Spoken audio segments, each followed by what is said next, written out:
अस्सलाम वालेकुम, कैसे हैं आप सब? आई होप कि आप सब खैरियत से होंगे।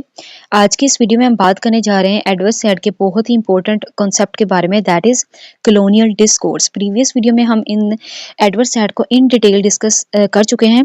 इस पे एक मैंने बहुत ही डिटेल्ड वीडियो लेक्चर अपलोड किया था, जिसके अंदर मैंने एडवर्ड सैड के सारे ही कॉन्सेप्ट को विद कोटेशन डिस्कस किया था। और लेकिन आज की इस वीडियो में हम इन डिटेल जो कॉन्सेप्ट डिस्कस करने जा रहे हैं वो है कॉलोनियल डिस्कोर्स। तो हम स्टार्ट करते हैं। एडवर्ड सैड अपनी जो वर्क है ओरिएंटलिज्म के सेकंड चैप्टर के अंदर बात करता है कॉलोनियल डिस्कोर्स के बारे में। ठीक है, वो ये बताता है कि that how the language of colonised is constructed through coloniser. ठीक है, इसके अंदर कॉलोनियल डिस्कोर्स की बात की गई है। Let me clear this point that colonial discourse basically होता क्या है। कॉलोनियल डिस्कोर्स बेसिकली हम देखते हैं, कॉलोनियल डिस्कोर्स ऐसी लैंग्वेज, डिस्कोर्स का मतलब होता है लैंग्वेज, और कॉलोनियल डिस्कोर्स रेफर करता है लैंग्वेज की या construction of the language that is constructed by the coloniser against, या हम कह सकते हैं फॉर द कॉलोनाइज्ड। ठीक है, बेसिकली कॉलोनियल डिस्कोर्स जब जो कॉलोनाइजर हैं कंस्ट्रक्ट कर देते हैं आइडेंटिटी को, उनकी लैंग्वेज को, किनकी लैंग्वेज को, कॉलोनाइज्ड की, तो उसे हम कहते हैं कॉलोनियल डिस्कोर्स। ठीक है, अब जो एडवर्ड सैड है कि पर्सपेक्टिव से हम इसे डिस्कस करेंगे।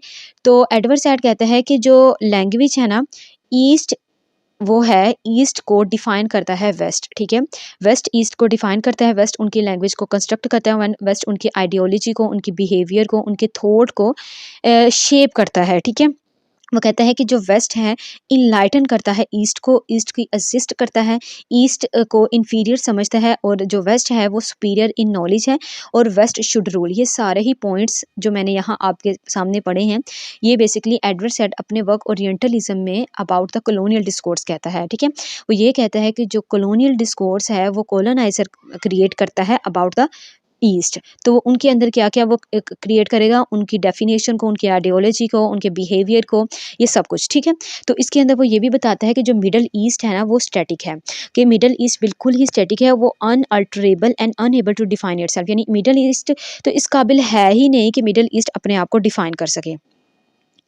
तो ये सब कुछ वो अपने वर्क के अंदर कहता है।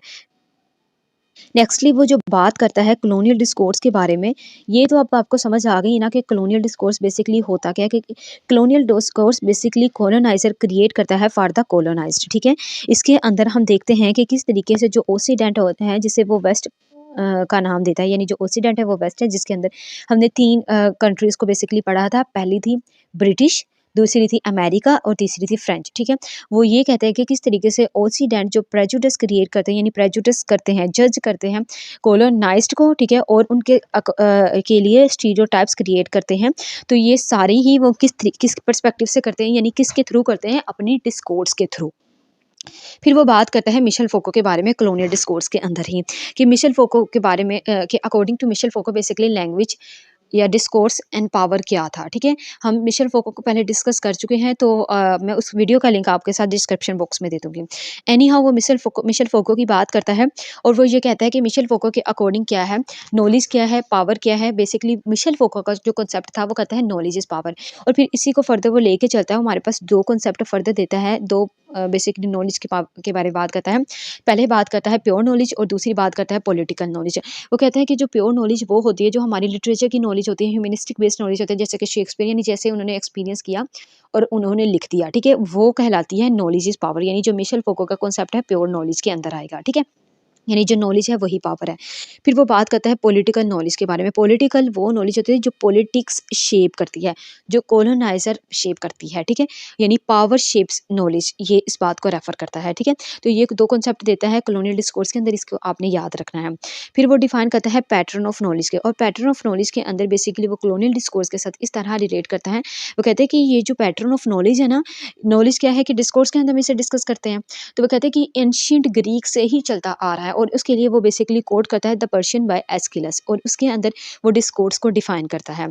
फिर वो बात करता है एसेंशियलिज्म की, एसेंशियलिज्म की बात करता है, और वो ये कहता है कि जो वेस्ट ये समझते हैं कि दैट ईस्ट हैज़ नो यानी जो फुल एसेंशियल्स है ना, यानी लैक ऑफ एसेंशियल है इन ईस्ट, तो वो उसकी बात करता है और ये इसको रिजेक्ट करता है। और जब एडवर्ड सैड इसे रिजेक्ट करता है, तो इसकी रिस्पॉन्स में वो बात करता है सब आल्टन की।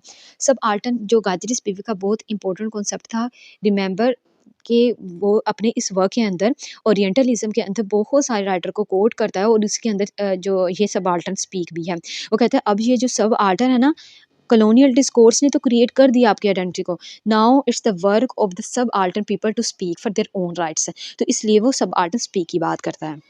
तो इन नटशेल हम कह सकते हैं कि कॉलोनियल डिस्कोर्स क्या होती है, जब वेस्ट यानी जो कॉलोनाइजर होता है ईस्ट की आइडेंटिटी को थ्रू द डिस्कोर्स कंस्ट्रक्ट करते हैं, तो उसे हम कहते हैं कॉलोनियल डिस्कोर्स। ठीक है, ये कॉन्सेप्ट बस इतना सा ही था।